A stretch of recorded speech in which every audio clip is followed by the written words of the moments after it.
दोस्तों, हर वर्ष भाद्रपद मास के शुक्ल पक्ष की पूर्णिमा तिथि से आश्विन मास के कृष्ण पक्ष की अमावस्या तिथि तक पितृपक्ष मनाया जाता है। इस साल पितृपक्ष 17 सितंबर मंगलवार के दिन प्रारंभ हो रहा है और 2 अक्टूबर के दिन पितृपक्ष का समापन होगा। पितृपक्ष 16 दिनों तक चलते हैं। इस दौरान मनुष्य को पितरों की संतुष्टि के लिए उपाय अवश्य करने चाहिए। जो भी पूरी श्रद्धा से अपने पितरों की मुक्ति की कामना करता है, उसके पितृ उसे सुख समृद्धि का आशीर्वाद प्रदान करते हैं। हमारी संस्कृति में पूर्वजों का आशीर्वाद प्राप्त करना बहुत ही आवश्यक होता है। पितरों के आशीर्वाद के बिना मनुष्य का कोई भी कार्य सफल नहीं होता है। जो पितरों का श्राद्ध नहीं करता है, उसका कुल नष्ट हो जाता है, और जो अपने पितरों का श्राद्ध तथा तर्पण करता है, वह संसार के सभी सुखों को प्राप्त कर है। भगवान विष्णु से वरदान प्राप्त करके मनुष्य के सभी पूर्वज पितृपक्ष के दौरान उन्हें आशीर्वाद प्रदान करने हेतु पृथ्वी पर आते हैं। वे अपने प्रियजनों द्वारा सम्मान प्राप्त करके बहुत आनंदित होते हैं तथा उनके द्वारा बनाए गए भोजन से संतुष्ट होकर समस्त पितृगण अपने प्रियजनों को आशीर्वाद देकर पुनः पितृलोक में लौट जाते हैं। किंतु यदि कोई मनुष्य पितृपक्ष के दौरान अपने पितरों का आदर सत्कार नहीं करता है, उन्हें भोग नहीं चढ़ाता है और उसके पितृ रुष्ट होकर ही लौट जाते हैं, इससे मनुष्य को पितृदोष लगता है और पितृदोष के कारण मनुष्य को भयंकर दुखों का सामना करना पड़ता है। गरुड़ पुराण के अनुसार किसी तीर्थ स्थान पर पितरों के तर्पण और श्राद्ध का विशेष महत्व होता है। ऐसी मान्यता है कि गया और बद्रीनाथ या प्रयाग में श्राद्ध करने से पितरों को मोक्ष की प्राप्ति होती है। इसके अलावा जिन लोगों को विशेष स्थान पर श्राद्ध करना संभव नहीं है, वह घर के किसी भी पवित्र स्थान पर कर सकते हैं।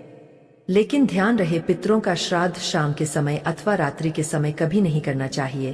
पितरों का आवाहन और पूजा केवल दिन में करनी चाहिए। रात्रि में आवाहन करने में नकारात्मक शक्तियां घर में प्रवेश कर सकती है, अथवा जो पितृ प्रेत योनि में होते हैं वे घर में प्रवेश कर सकते हैं, जिससे घर में दुर्घटनाएं होने लगती है। दोस्तों, अगर आप इस चैनल पर नए हैं तो इसे सब्सक्राइब जरूर करें। आइए जानते हैं गरुड़ पुराण के अनुसार मनुष्य को अपने पितरों को प्रसन्न करने के लिए कौन से महत्वपूर्ण उपाय करने चाहिए। सबसे पहला उपाय, पितृपक्ष के दिनों में लोग मृत आत्माओं का आवाहन करते हैं, जिस कारण से पितरों के साथ अन्य प्रेत आत्माएं भी घर में प्रवेश करने का प्रयास करती है। यह प्रेत आत्माएं घर में भयंकर शोक की स्थिति निर्माण कर सकती है। इसीलिए पितृपक्ष में अपने घर के मुख्य द्वार के सामने जल का छिड़काव करें।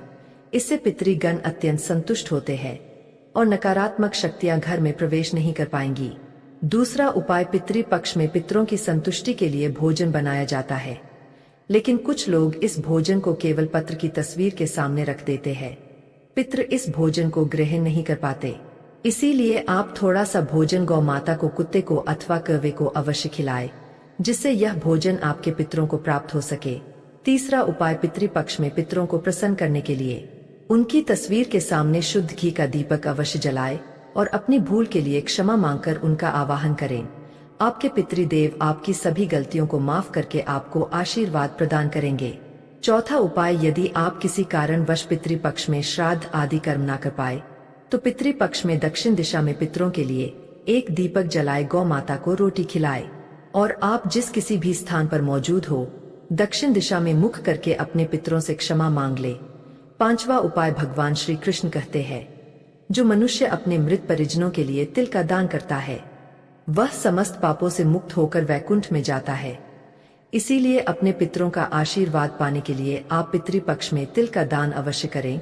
छठा उपाय, पितृपक्ष में भूल से भी नीम का पेड़, बरगद का पेड़ और पीपल का पेड़ नहीं काटना चाहिए। इससे मनुष्य को पितृदोष लगता है।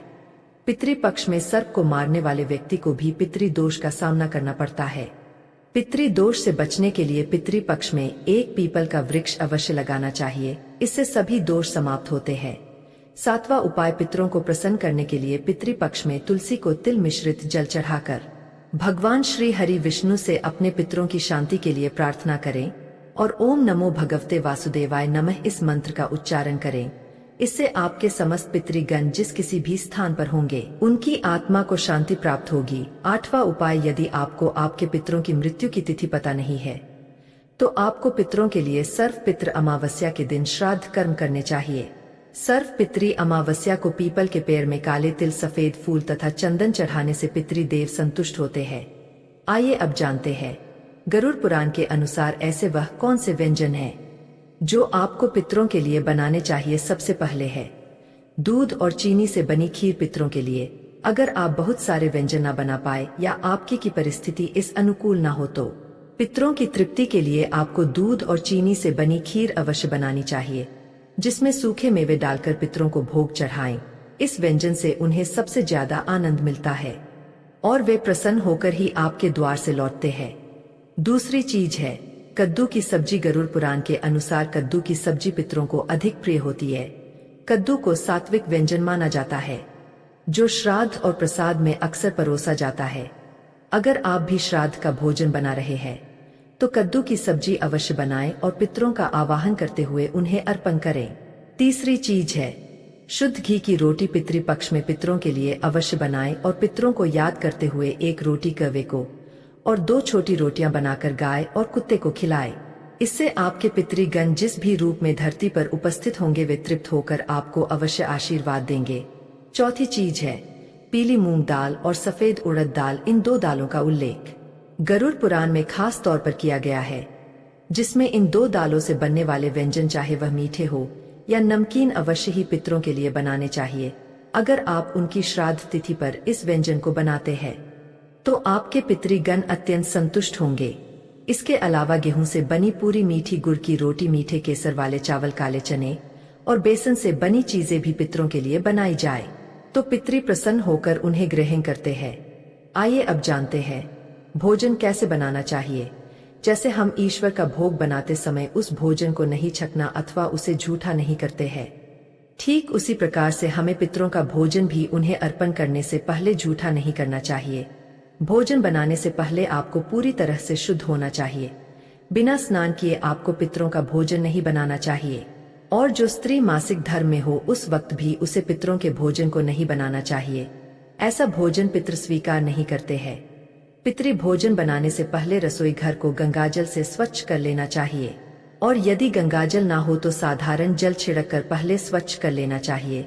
उसके बाद ही भोजन बनाना चाहिए। भोजन बनाने से पूर्व इस मंत्र का जाप अवश्य करें, ओम पितृदेवाय नमः। आइए अब जानते हैं पितरों को किस प्रकार का भोजन नहीं चढ़ाना चाहिए। सबसे पहली बात, कई लोग मानते हैं कि उनके पितरों को मांसाहार भोजन पसंद था तो उन्हें पितृ श्राद्ध पर मांसाहार बनाकर खिलाना चाहिए, किंतु ऐसा करना अनिष्टकारक हो सकता है। जब आपके पूर्वज पितृलोक में प्रवेश करते हैं तो उनका भोजन सात्विक बन जाता है। इसीलिए पितरों के लिए केवल सात्विक भोजन ही बनाएं। तामसिक व्यंजन जैसे प्याज, अदरक और लहसुन आदि का प्रयोग भी श्राद्ध भोजन में नहीं करना चाहिए। ऐसा भोजन पितृदेव स्वीकार नहीं करते हैं। पितृपक्ष के दौरान कभी किसी बुजुर्ग का अपमान नहीं करना चाहिए, इससे हमारे पितृ रूठ जाते हैं और हम उनके आशीर्वाद से वंचित रह जाते हैं। पितृपक्ष में अपने बड़े बुजुर्गों को सम्मान देना चाहिए, उनके हाथों से दान धर्म करना चाहिए। ऐसा करने पर मनुष्य को श्रेष्ठ फलों की प्राप्ति होती है।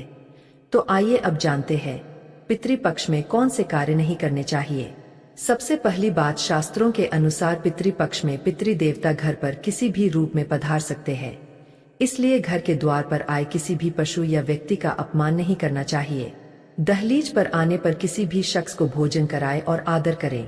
खासकर यदि घर के द्वार पर कोई गौमाता अथवा कोई कुत्ता आता है तो उसे कभी धुतकारना नहीं चाहिए, बल्कि उनका सम्मान करके उन्हें रोटी अवश्य खिलानी चाहिए। दूसरी बात है, पितृपक्ष के दौरान चना दाल, सरसों का साग, मांस और लहसुन प्याज आदि चीजों का सेवन नहीं करना चाहिए, अन्यथा आपके पितृदेव आपसे रुष्ट हो जाते हैं। पितृपक्ष में केवल सात्विक आहार ही ग्रहण करें और अपने पितरों को भी सात्विक आहार का भोग चढ़ाएं। तीसरी बात है, गरुड़ पुराण के अनुसार किसी तीर्थ स्थान पर पितरों के तर्पण और श्राद्ध का विशेष महत्व होता है। ऐसी मान्यता है कि गया और बद्रीनाथ या प्रयाग में श्राद्ध करने से पितरों को मोक्ष की प्राप्ति होती है। इसके अलावा जिन लोगों को विशेष स्थान पर श्राद्ध करना संभव नहीं है वह घर के किसी भी पवित्र स्थान पर कर सकते हैं, लेकिन ध्यान रहे पितरों का श्राद्ध शाम के समय अथवा रात्रि के समय कभी नहीं करना चाहिए। चौथी बात, पितृपक्ष में कर्मकांड करने वाले व्यक्ति को बाल और नाखून काटने की मनाही होती है। इसके अलावा उसे दाढ़ी भी नहीं कटवाना चाहिए।